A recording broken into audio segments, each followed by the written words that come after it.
Hello, viewers and listeners. Welcome to the Mind, Body, Spirit Network's High Vibe Tribe Q&A with an expert today.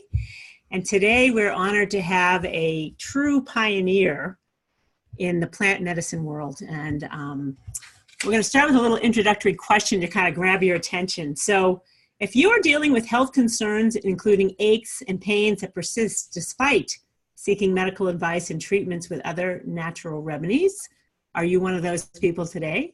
Are you tired of feeling low in energy and trying to keep up with the daily grind of your responsibilities?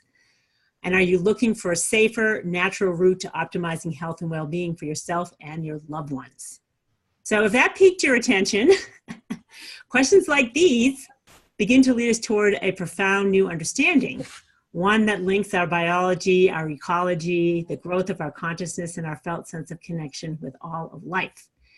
And the ancient systems of natural healing, such as Ayurveda, have shown us that plants have remarkable properties that can help transform our life's journey.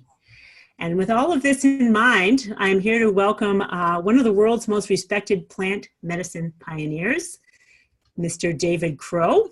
Welcome, David. Thank you for joining us today. And I'm going to read a little bio on David. He's got quite an extensive history. He's a licensed acupuncturist and is one of the world's foremost experts and leading speakers in the field of botanical medicine and grassroots healthcare.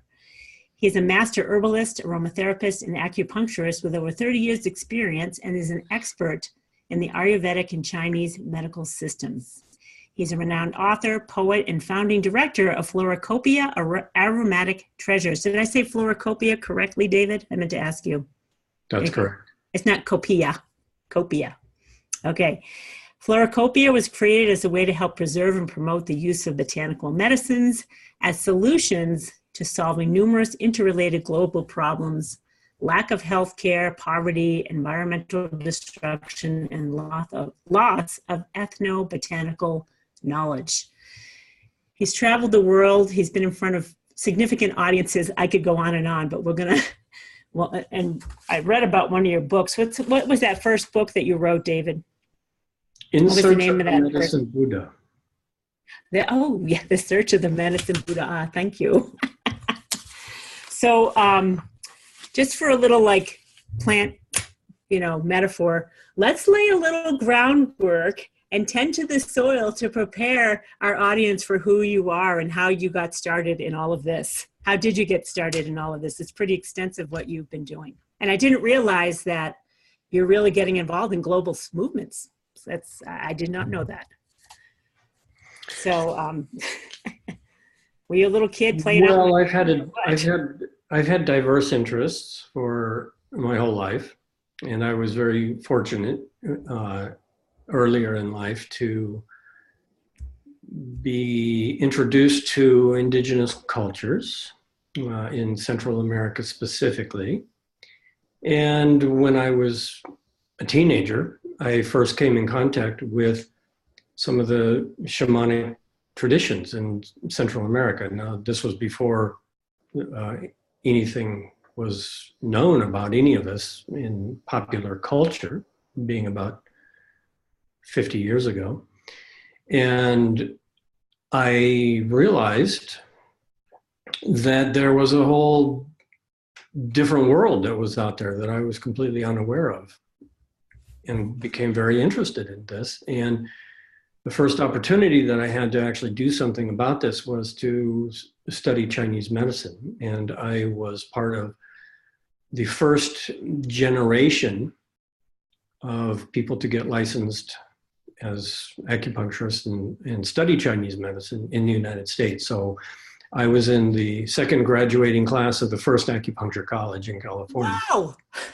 So that was the beginning of it professionally. Okay. And I was very interested in this form of medicine for several reasons. First of all, I knew that I wanted to have a career doing something positive, but I also knew that I didn't want to go into Western medical school. Now, back in those days, there wasn't very much going on with natural medicine. This was actually before there were even herbs in the retail stores. This was before the internet, and this was before. You don't look that old, David. This was before a lot of things. Yeah. So that's where the journey started. And then when I graduated, got licensed, started practicing, I began realizing that the education that I had received was really just a beginning. It was only an introduction to a very big subject.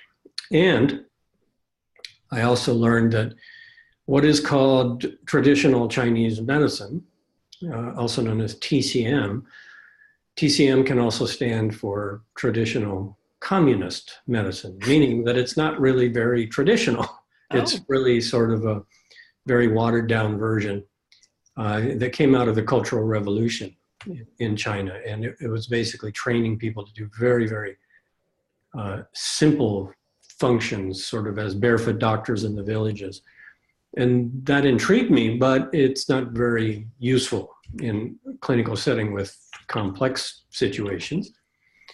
So I began to get even more interested in the actual spiritual roots, ecological roots, environmental roots of these medical systems. And that was because at the same time that I was doing my clinical practice in San Francisco, I also came in contact with the Tibetan Buddhist community and was very impressed with some of the teachers that were coming to the West. And I got interested in Tibetan medicine, and Tibetan medicine seemed like it really retained the spiritual roots, more holistic in terms of mind-body medicine, more related to the things I was interested in, really. So because of that interest and because of that connection, I decided to close my practice in San Francisco and I moved to Kathmandu. And I didn't know anybody. I just decided to go there and find some teachers. And so I did. And I ended up finding and studying with 10 different teachers. 9 of them were Ayurvedic teachers. I didn't actually intend to start studying Ayurvedic medicine, but that's what's mostly there. And I was also very fortunate because in my first week in Kathmandu, I actually got sick right away and needed a doctor. And so I asked around, and there was a Tibetan doctor in the town where I lived, which is a Tibetan community. Like a medical doctor or a combination? No, a classical Tibetan herbalist. Okay. Oh, okay. And so I met my teacher, Dr. Ngawang Chopal, and he listened to my pulses and gave me some herbs, and I asked if I could be a student, and he said, come back when you're feeling better. So I met my teacher the first week, and then I went back, and within a couple of days, I also met the only person in the whole Kathmandu Valley who could translate for us, who was a Tibetan who had also studied Tibetan medicine, and he was also a professional translator to English. So we had a very productive, long working relationship over several years. I ended up spending a total of 2 years in Kathmandu, 1 year the first time, and then 5 more visits for several months each. And out of that came my book, In Search of the Medicine Buddha. And that was my main education in a very hands-on way in both Tibetan medicine and Ayurvedic medicine, because those teachers were operating very much in a traditional classical way. And this was before the Ayurvedic education was available in the West, before any people actually knew about Tibetan medicine, that it even existed. Very, very first few years of Chinese medicine coming here. Yoga was just starting to be introduced. So I was actually fortunate that I was able to have a real hands-on classical kind of training. And what that was like was basically just spending all day with the teacher and going out with the monks and gathering the herbs and going out with the Ayurvedic doctors and their students and working out in the forest and digging the roots and chopping things and mixing things and making formulas. And so forth. And I had my own home in the Kathmandu Valley there, which was also serving as a clinic where I was treating an international clientele. There were a lot of tourists that were coming through Kathmandu, but there was also the Tibetan community. So I treated a lot of monks and lamas and Rinpoches, and then there was the Ayurvedic community, and I treated a lot of Nepali people, local folks. So it was a very interesting, very rich cultural experience. Super rich. And slowly, a step at a time, it started getting integrated into my practice in California, which was in several places over time. And then certain things began to develop where I was introduced to the bigger problems that natural medicine was facing. And one of them was that even when I was studying with Dr. Chopal, he was saying, we can't get these herbs anymore. These are no longer available because of deforestation in Tibet. We can't find them. They're being over-harvested. And that was a lot of what the Ayurvedic doctors were telling me also. And so I became aware very early on that there were real sustainability issues. And this was 30 years ago. So I began to really look at, okay, so what's the future of natural medicine? At the same time, in my clinical practice, I was always faced with the issue that every practitioner is faced with in the United States, which is that it has to be paid for out of pocket because insurance companies don't pay for natural medicine. And so the discussion was always about what is your budget? And no, for the most part, nobody can pay what they need.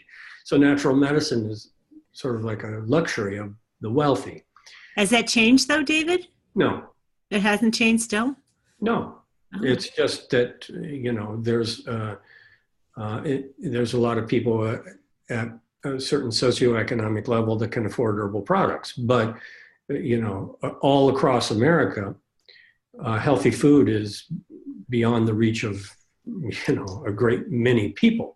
And if you can't afford healthy food, then you probably are not going to be able to afford an herbal program, and you're not going to be able to go see a naturopath and so forth. So natural medicine is not covered by insurance. It's paid for out of pocket. And so then the big question is, well, how do we get herbs to people? And that's where I started to become more involved in some of the community activism. And I was one of the co-founders of a successful large school garden in Los Angeles. And I saw that. The Learning Garden, which is still awesome. Going on actually after 15 years. That's awesome. So, we started these projects in Southern California as a way to tell people to grow their own medicine. You know, pick your herbs that you need, grow them in your backyard, and start community gardens. And we actually were one of the first groups in California to start doing community gardens in schools, and really, you know, setting up that model and showing that it's totally viable, that it's good for the kids. They get outside. It teaches them that food comes from plants instead of a can. You know, all these humanizing aspects of having school gardens. We were in the forefront of that particular movement, which is now very widespread. So this kind of grew a step at a time. And then Floracopeia happened out of my clinical practice, which is the use of the essential oils. And I was integrating all these things together. I was putting together the Ayurvedic teachings and the Tibetan medicine teachings and the acupuncture and the Chinese medicine teachings and the community gardens and natural, you know, sourcing our own herbs locally. And then I started using the essential oils, and this was a long time ago also. This goes back 30 years before anybody knew about essential oils. And then I started realizing that, okay, we need sustainable sources of these oils. And so then this whole garden concept just became a global network of working with these projects of agroforestry and organic agriculture and so forth. And that became the foundation of supplying us with the essential oils that became the main products in Floracopeia. Now that's evolved over time, but that's the whole story. Starting with Chinese medicine, and then going into the studies with the teachers and understanding the value of the plants, and then getting involved in the community level of sustainability, and then it growing into this global network. So that's how it happened.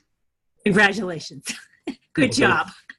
Now, and it still keeps going on. And of course, now it's much more pragmatic and less utopian and much more reality based, because of course, when I started all of this, I was very idealistic about what all this was going to do. But now we know it's extremely difficult. And it's not difficult because of the plants. It's not difficult because of the concept. It's difficult because of the politicians. And really, we could have a completely sustainable plant-based economy and sustainable plant-based medical system as well, which is absolutely necessary in parallel with allopathic medicine, because allopathic medicine doesn't give us nutrition and it doesn't detoxify us, and that's what plants will do. So we can absolutely have all the healthy food and all the healthy medicines that we need if it was a social and political and economic priority. But unfortunately, it's very low at the priority list. So really the work that I have been doing has actually contributed to this big movement of interest in natural medicine. And what I can say is that over the last 30 years, from being one of the few people actually going to Asia and having this kind of education, to now being part of this gigantic community all over the world of practitioners who are using natural medicine, and people who are really, really interested in natural medicine for good reason, because they're not getting the help they need. They need the kind of medicine. And all I can say is, well, great. It's a huge movement, and now it's percolating up to the higher levels of politics also, but it's still got a long way to go before we're making the preservation of the Amazon the top priority for producing medicines. And Medicare for All is available, and it covers natural medicine also. We have a long ways to go, but a lot has happened. That's good news. Progress is good news. So, wow. So David, that's pretty impressive how far you've come, and there's a long way to go still, but I think we as individuals can make choices, right?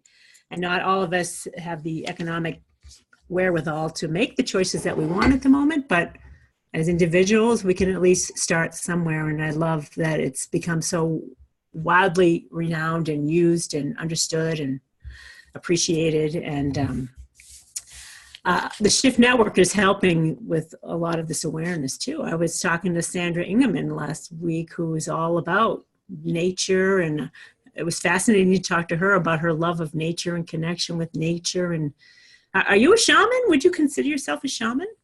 Or at least a medicine man, that's for sure. Oh, some aspects of it. My relationship with plants and my enjoyment of meditation. Okay. In the past, I have been very deeply involved with certain ceremonial traditions of indigenous people, but that's a different story. Okay. A different part of life, but it was a very important part of life. No. Yeah. And it actually started from that early contact in Central America. Now, were you an exchange student there or something as a teenager, or were you just visiting? Well, neither. I Okay. was on a spiritual quest. As a teenager. Right, and that's why it was such an interesting cultural experience, because teenagers from the Midwest back in the 70s didn't really go on spiritual quests to South America looking for shamans, but I did.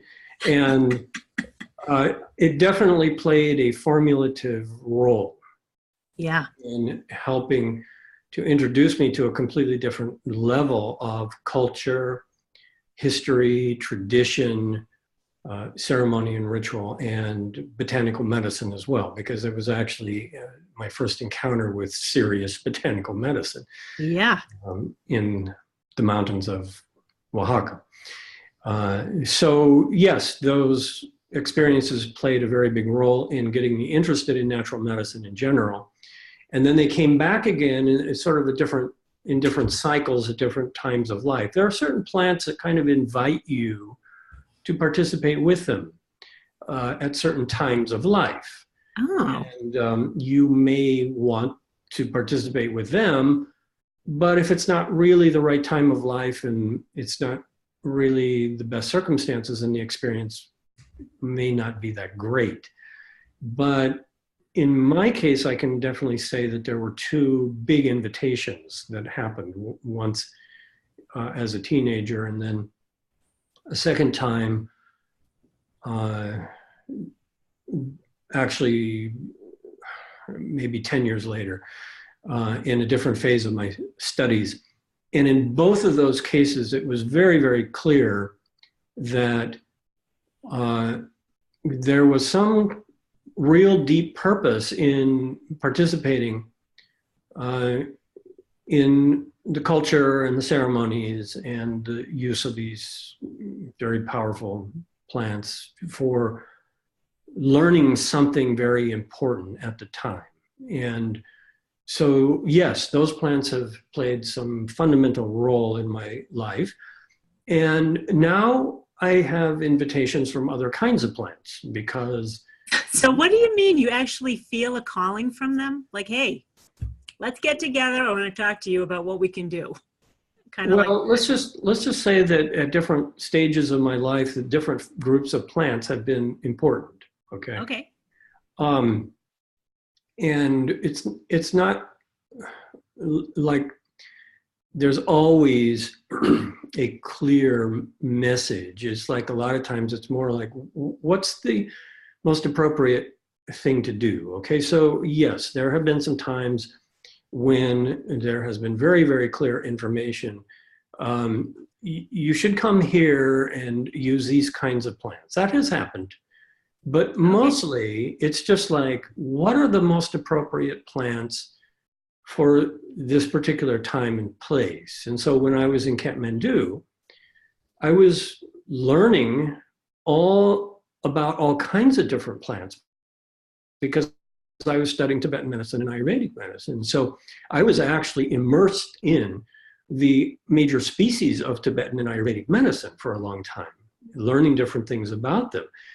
And now I'm in a different phase of life. I'm not living in Kathmandu and I'm not dealing with intestinal infections like I was. And at the same time, I am taking herbs on a regular basis to support my health at this age and in this place. And those herbs have actually changed a lot. And it's not just the species of herbs that change as we get older, but now there's the whole influence of how the herb industry is evolving, okay? Because now, one of the things that's really different is that we're in a golden age of herbal medicine. And this is something that was not happening 30 years ago, but now we have herbs from every indigenous culture and ethnobotanical medical system, including Tibetan, Ayurvedic, Chinese, Amazonian, African, every culture and every tradition has herbs at the Whole Foods on the shelf, okay? So we can get everything, and that has never happened in human history before. Everybody has always just been dependent on the herbs that are around their village. And so we have access to everything. And furthermore, we have access to all this online education and all this scientific research and all these traditional teachers. That has never happened before. So that's also a new aspect of the way that I use herbs personally, is that I now have access to really, really high quality herbal products that are far superior to anything that I was coming across in Kathmandu and Nepal and India and all of that, because those traditions were still in their very, very early stages of coming to the West. Okay, so now, not only do we have every kind of herb and every preparation and every kind of product, but we have a whole spectrum of quality also, okay? And there's a lot of bad stuff out there, and there's a lot of problems in the herb industry and essential oil industry. But the new project for all of us is learning which companies are working around the world to support the ecological production of these medicines for all of humanity and for saving the environment, because that's what these plants also do. Yeah. Okay. They give a economic basis for preservation of the biosphere, really. I mean, that's what it really boils down to, is that if we're going to save the planet, we have to have an economic way of doing it. We can't just do it because of aesthetics. Nobody cares about aesthetics. We have to do it because we value the natural resources so much that we're going to make them sustainable. And medicinal plants are the #1 cash crop, you know, and that includes cannabis, actually. So all of these ideas are all tied together. And so to go back to your question, yes, I have used different families of medicinal plants at different stages of life. And that's totally normal and natural. We should do that, okay? Different herbs are more suitable for children, different concentrations, different applications. And then at the other end of the spectrum, there's different classes of herbs and preparations and dosages and so forth that are better for elderly people. And in the meantime, there's been this tremendous evolution in the accessibility of herbs for all of us. So that's... And would you say that's not necessarily a good thing, considering that you need to understand what is good for you? Well, this is... buy stuff off the shelf or get a little education about it. Well, the golden age means that we have access to all of this, okay? Okay. That doesn't necessarily mean it's good for us, okay? Okay. And that's the downside of it, is that herbal medicine is not just, hey, you take a bunch of cacao and, you know, reishi mushroom and maca and throw it in a blender and drink it. Right. Unfortunately, that's what a lot of people are doing. Yeah. That's a whole other conversation here, David, that's for sure. Right. Well, so here's the thing, is that on the one hand, herbs are very safe. Okay. For the most part. And there's different classes of herbs also. Some classes of herbs are actually very safe to do that with in your smoothies, but there's lots of herbs that aren't. And then there's individual variations, because what may be a generally safe herb for most people, like a lot of people, you know, I'm astounded actually. You go into some of the bigger health food stores, and the big trend now is putting herbs into everything. And, you know, into drinks and into chocolate and into foods. And on the one hand, that's great, because people need to be eating more nutrient-rich types of herbs, and they also need to be getting more of the detoxification powers and immune boosting powers and the adaptogenic powers, neuroendocrine powers. But on the other hand, when it comes to clinical practice, that's totally different. Now, for the most part, most of these products, I would say, are benignly insignificant. In other words, you're not going to get enough of a dose to make any difference. You're going to have to eat like 20 bags of, you know, herbal dipped chips to get even like one dose of herb. They're not giving you enough to make a difference. But the problem comes when people try to self-medicate with information from the internet. And that, unfortunately, is closely aligned with internet marketing for products. And this is especially a problem in the essential oil industry, which is driven by multi-level marketing. Yes. And, you know, essential oils are the most concentrated form of herbal medicine. So just imagine the allopathic parallels. Like your doctor is promoting antidepressants because he's involved in a multi-level marketing scheme selling antidepressants. I mean, that's the good point. I never looked at it that way for a doctor. But that's the parallel. Is like, if you're giving people the most concentrated form of botanical medicine, you'd better have a very high level of education about how to use it safely. Because if you don't, you're not going to help your friends and family, you're going to hurt them. And that's unfortunately what's happening, is that there's a huge epidemic of adverse reactions.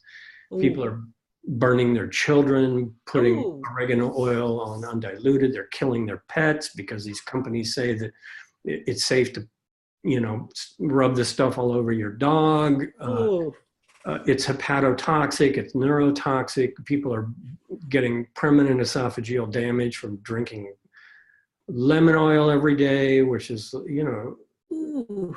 think about what you're doing here. Every time you put 3 drops of lemon oil in a glass of water, you're consuming like 10 lemons. It's like, why would you do that?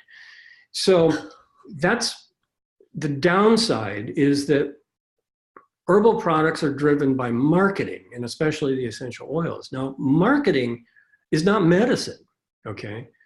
And that's, come on.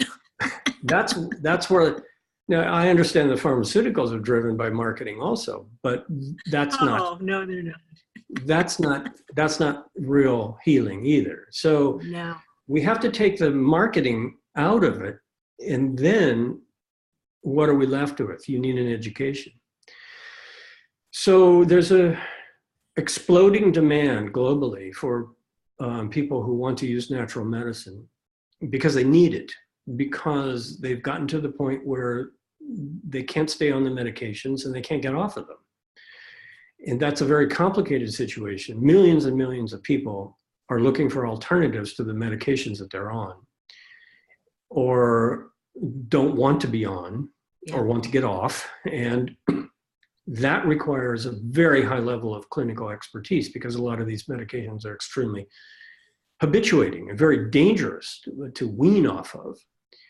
So that's where high-level clinical medicine cannot be replaced with internet searches, okay? Yeah. And it cannot be replaced with internet medicine in general. It can be replaced with highly trained, qualified clinicians who really know natural medicine. But that's, again, where it becomes a luxury for the wealthy, because in those situations, you've got to undergo lifestyle changes, which means healthier diet. You need integrated therapies. You need a lot of times stress reduction and massage and acupuncture, and you need an extended herbal diet for a herbal program for months and months. And that gets very expensive and very costly. And that's also why people are looking for answers. And that's where the marketing, again, becomes a bad influence, because people start to think allopathically. They start to think, well, turmeric will relieve these symptoms. Sometimes yes, but a lot of times no. And if it doesn't, then you have to look much more deeply, more constitutionally. And that's never how classical medicine was practiced. It was very individualized, and turmeric may or may not be there at all. You have to really look at things in a much more holistic way. So these are some of the complexities that we are now facing. And part of it is because we have access to all this information, which is great. But another thing I'll just mention here that has happened with this explosion of internet medicine is that suddenly everybody is a health coach, and they have taken a weekend workshop somewhere. They maybe took one course of herbal medicine from this David Crow guy over at the Shift Network, and now suddenly they have a whole consulting business of teaching people about herbs. And I understand what's behind this. I mean, it's a positive motivation. People want to do good things. But I just want to say, for all those people, if you feel a little twinge of recognition here about that, I just want to say, herbal medicine, if you want to practice clinically, it's really serious, okay? And you're going to be confronted with that in no time at all. Somebody's going to be asking you about their grandmother, okay? And their grandmother has all these conditions, and she's frail, and she's 90 years old, and she's on all these medications, and somebody's going to come to you and say, what herbs should she take? And if you don't really know what to do in this kind of situation, you could contribute to a worsening of the condition. So clinical medicine is really serious. Now, that's different than if you want to just experiment on yourself and take some adaptogens. But I can also tell you that a lot of people who are experimenting on themselves are getting problems because they are not doing it right. They're just taking too many things, or putting the essential oils directly on the skin, all these kind of things. They're getting problems.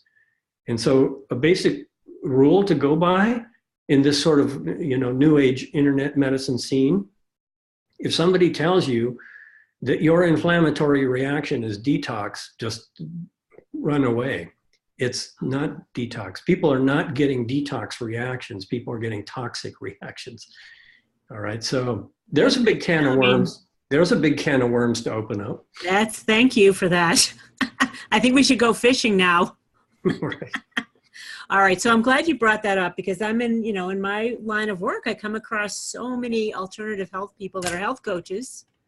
They're all pitching some essential oil remedy all the time. And I saw that, I know that there's safety issues, but they're not talking about that. Right. And so I'm glad you're bringing it up. And it's kind of a little bit of a segue into your course, which is not going to make you a clinical practitioner. Everyone needs to understand, you don't become a 30-year plant medicine guy by reading a book or taking a weekend course. I agree. You got to be hands-on. You got to have some expertise overseeing what you're doing, saying, no. I mean, doctors go to 6 years of practice before they send you out into the troops. So same thing, you're dealing with people's health and their bodies and their well-being. So on that note, for those of you who want to search the internet, it may be a good idea to take an educated course from someone who's got 30 years of experience in the field in Tibet and Kathmandu and Chinese medicine and Ayurvedic medicine. And just a quick question before we get to your course, though. Is Ayurvedic and Tibetan similar, and Chinese, or they're similar?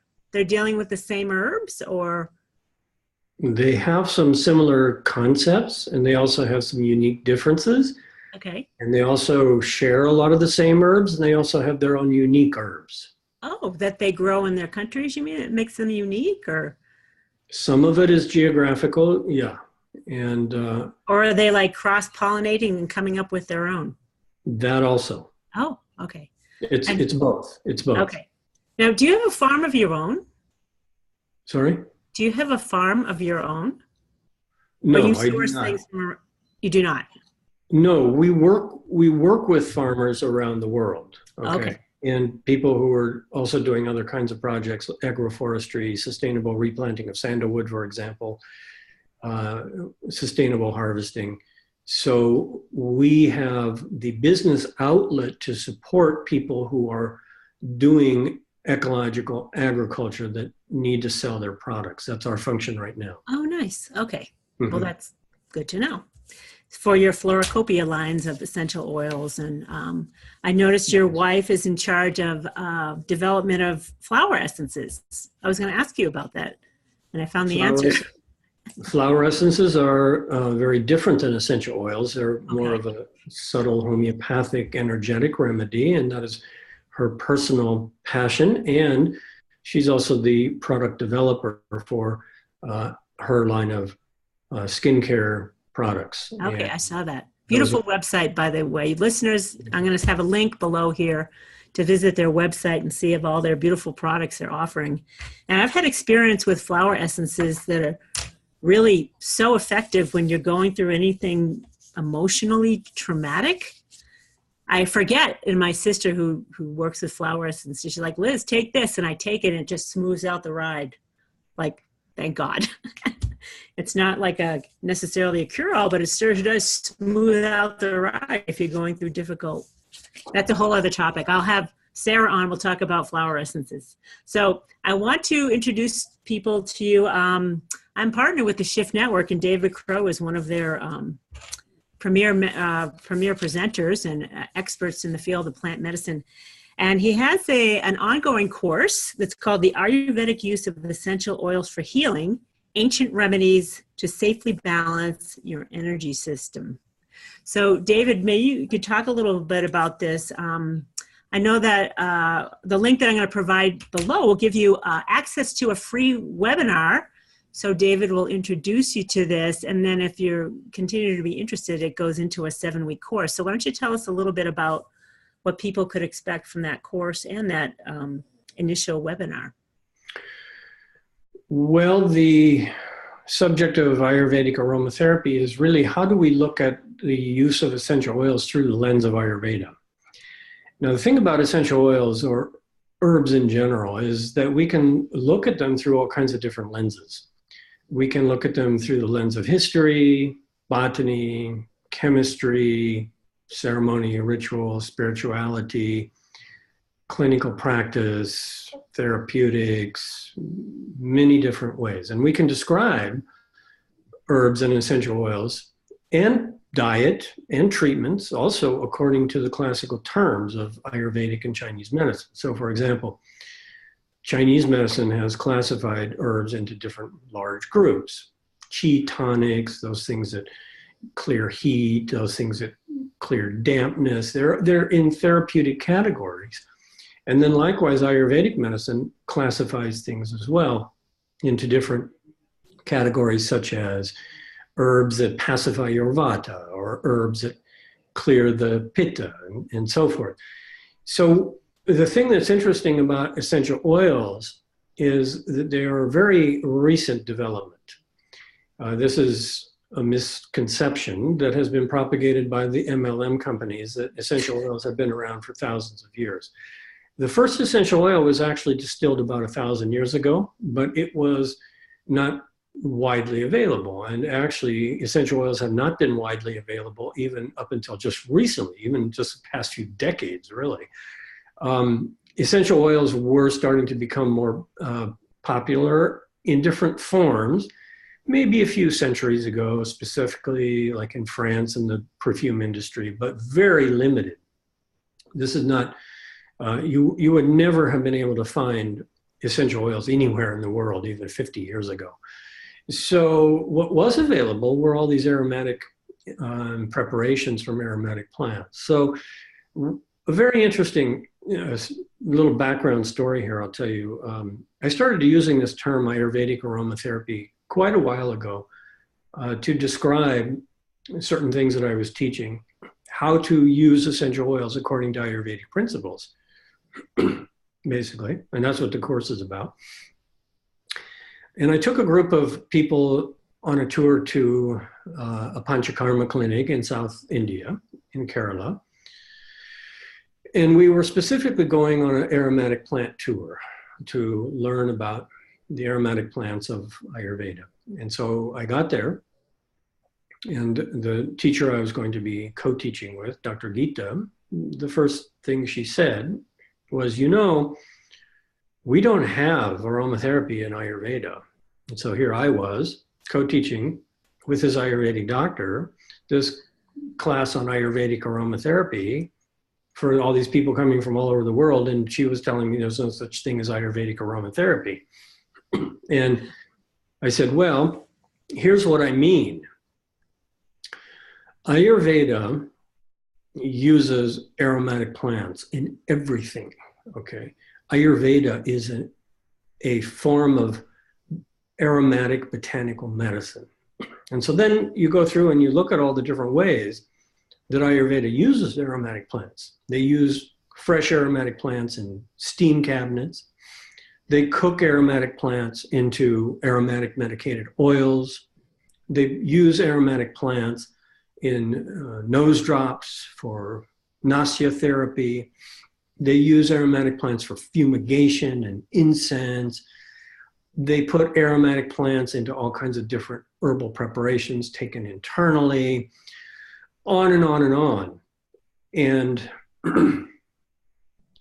all those aromatic plants, the medicinal constituents, primary constituents of medicinal plants, are essential oils. So therefore, Ayurveda is fundamentally a form of aromatic medicine. You can find aromatic plants in practically everything in Ayurveda. Cooking spices, that's the best example, okay?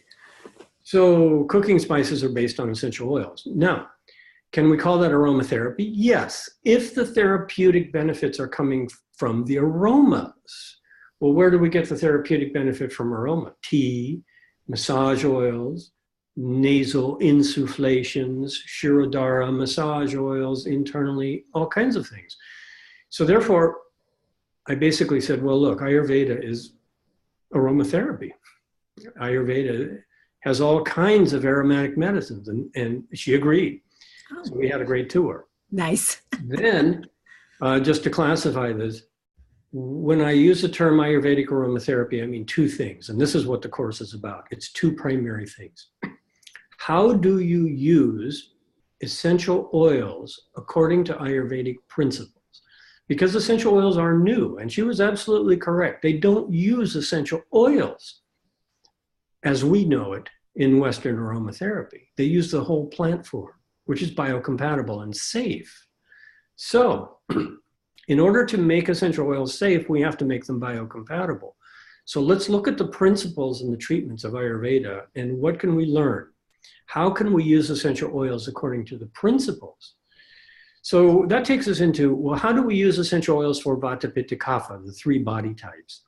How can we classify essential oils into the five pancha, mahabhutas, the five universal elements of earth, water, fire, air, and space? How can we classify essential oils into prana? How can we classify essential oils into ojas, the nutrient essence and elixir of the body? So these are all the concepts that come from Ayurvedic medicine that are used for diagnosis and treatment. Now, how do we fit essential oils into that safely? And so that's what the course is about. But then the course is also about the opposite side, mostly just in the first module, I introduced this. And that is, how does Ayurvedic medicine actually use the aromatic plants in their preparations, and what can we learn from that? So, for example, we see that if you're getting treatments in a Panchakarma clinic in Kerala, they'll put you in a steam cabinet, and they will put fresh eucalyptus leaves and fresh tulsi leaves and things like that in the steam cabinet, and that's aromatherapy treatment. Well, how do we do that? We can use essential oils in a steam treatment also. We just are going to put 1 or 2 drops to be on the safe side, because 1 or 2 drops is going to be the equivalent of a whole armload of eucalyptus and tulsi, you see? So that's what we have to do, is just compare these two systems. And mostly what the course is about is, here are the concepts, the basic concepts of how the body works. There's prana, life force. There's ojas, the fundamental immune system. There's Agni, the metabolic fire. There's the 5 elements.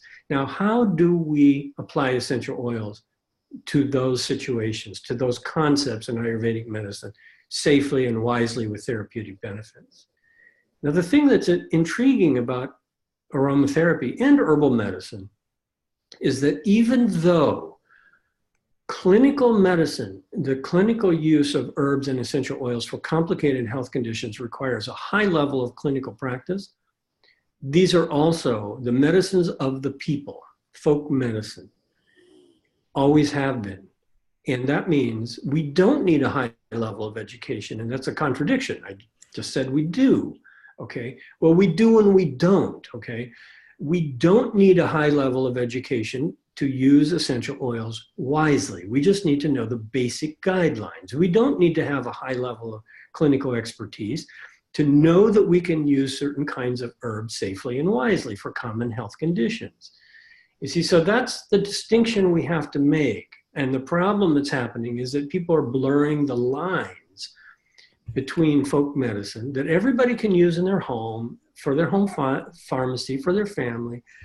That's totally necessary and totally safe. We just need a few basic guidelines and a few simple products and a few warnings about essential oils, and then we can bring them in and we can use them for all kinds of common concerns. But the problem is that people with practically no education are going out and they're claiming that they can treat cancer and Alzheimer's and all those things.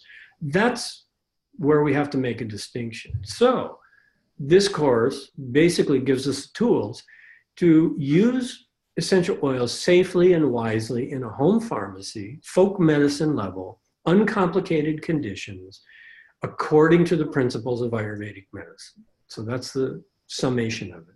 Nice. Awesome. So that sounds like a good course, especially for people that, want information and are getting it from the internet.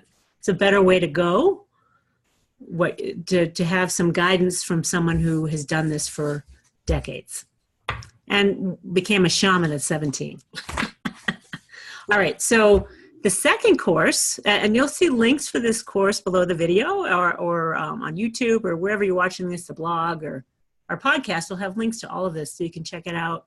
And you'll have an introduction before you decide you want to buy the course or not. So you have another opportunity to learn some more from David in a 1-hour little webinar that is free for you to test drive.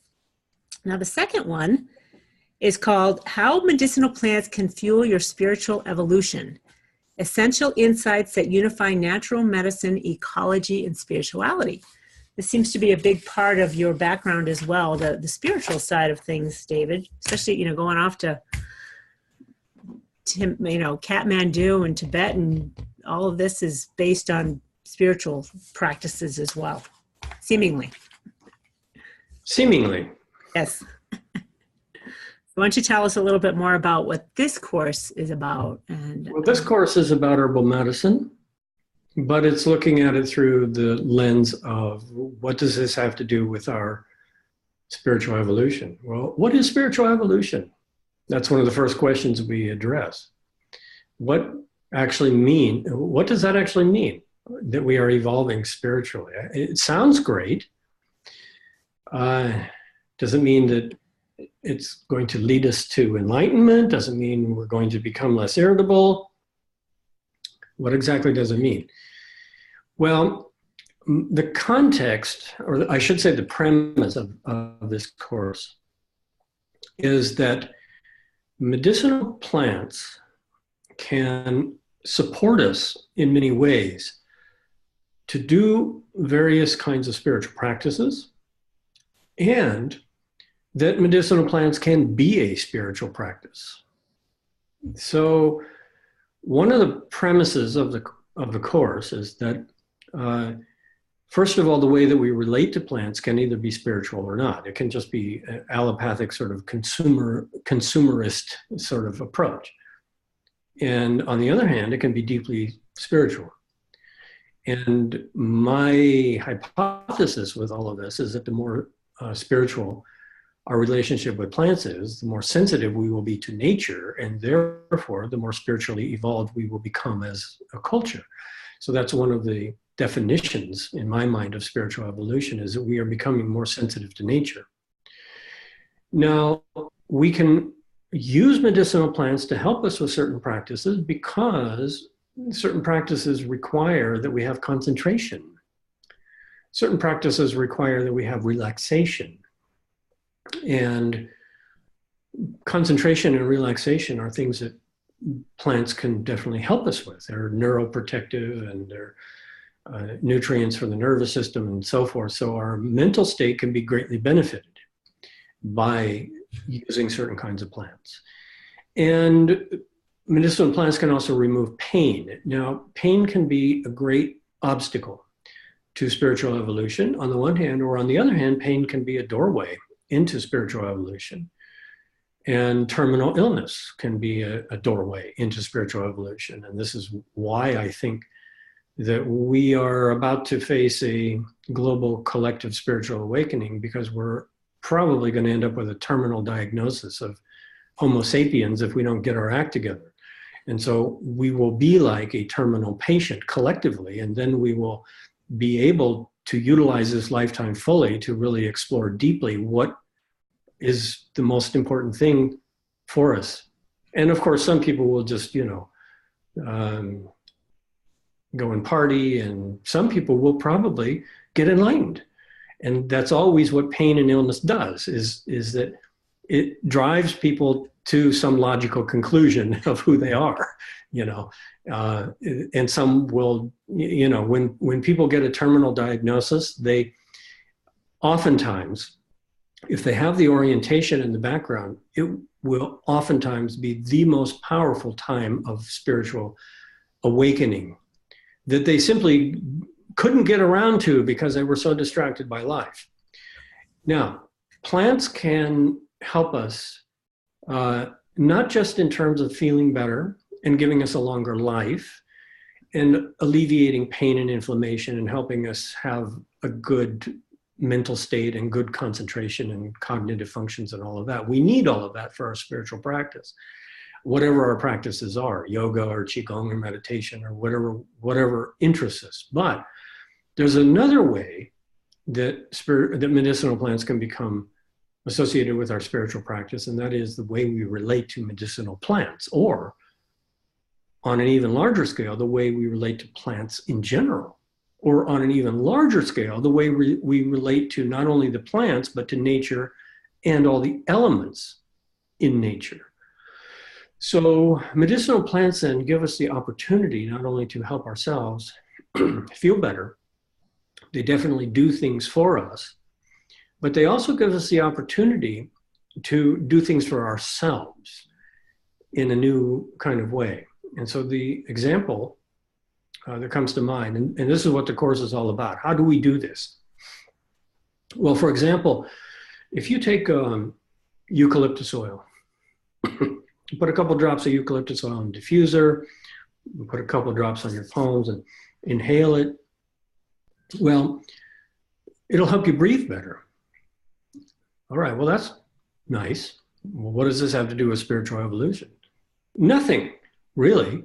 It's just an allopathic treatment. But what if you were to understand that the essential oil was the distilled immune system of, excuse me, of the tree? I'm getting a cough just thinking about it.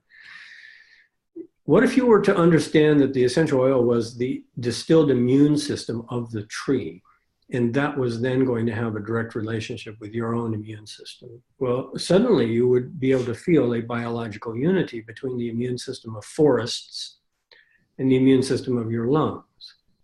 Now, what if you use that as a meditation, a mindfulness practice, where you're actually inhaling consciously the immune system of the forest to support your own immune system? What would come out of that? Appreciation, reverence, and a feeling of connectedness to trees. Now, that, in my opinion, is a form of spiritual evolution. It's huge. So, I mean, just reverence alone gets you like the connection. When you make that reverence and appreciation connection, I already get moved by it. It's like that is one of it's an awakening.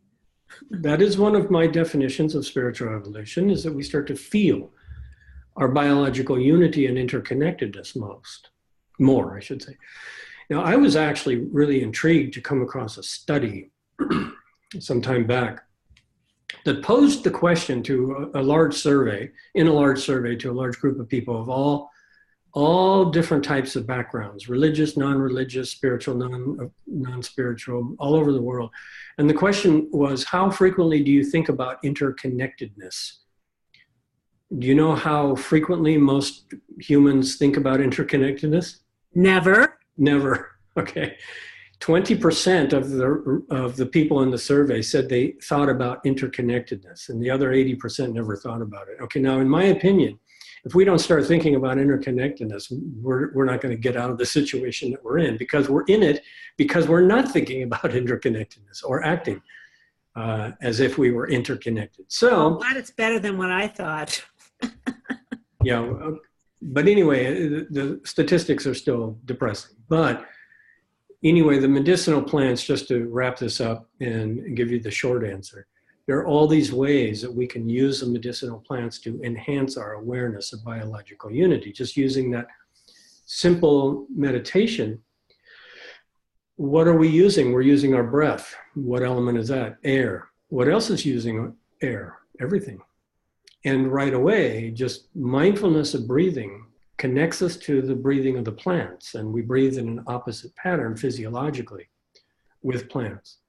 They are breathing in the pattern of photosynthesis. We are unbinding the sunlight that they have stored in the food chain through photosynthesis, through our metabolism, you see. So we are in a deep biological unity with everything all the time, and to not be aware of that is actually delusional and dangerous. And so we can use medicinal plants as a way to actually deepen our awareness of that. That's what this course is about.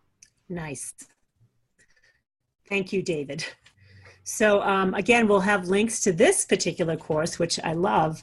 And I do have a kind of a fun little story, and here's my little Edie who wants to get off the table, about,